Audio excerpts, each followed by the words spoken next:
Masks. Study after study indicates they save lives.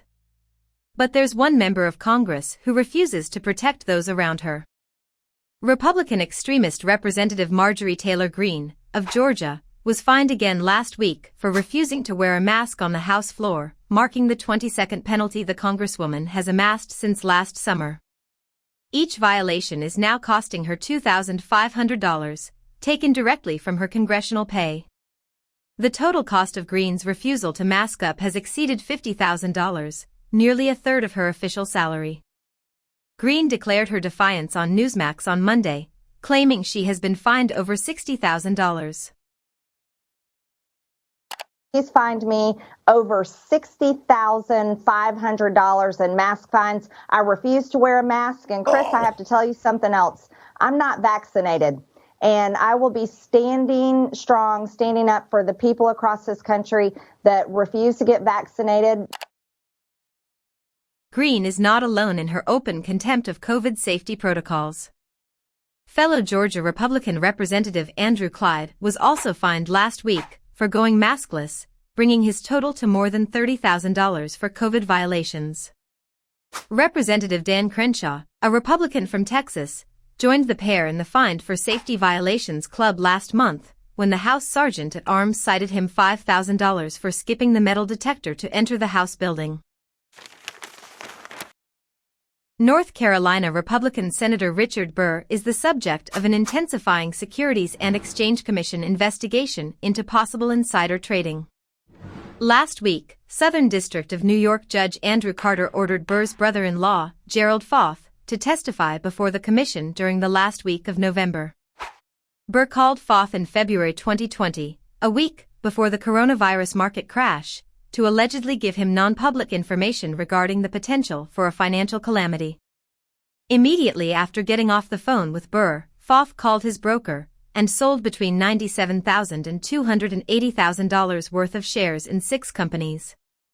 Senator Burr dumped over $1.6 million of his holdings in 33 separate transactions on the same day.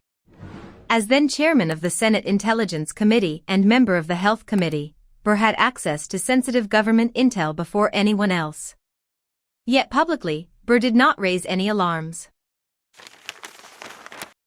The Federal Elections Commission released a draft audit into the finances of Indiana Republican Senator Mike Braun's 2018 campaign, finding apparent prohibited loans and lines of credit totaling over $8.5 million. The violations include $1.5 million given to the campaign from a company Braun founded and served as its chief executive officer. Federal law prohibits corporations from using general treasury funds to make contributions to political candidates.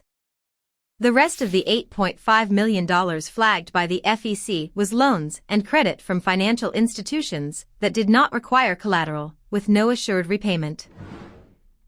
Braun blames the illegal transactions on a supposedly errant treasurer, saying at some point during the 2018 election cycle this individual began making mistakes and then vanished.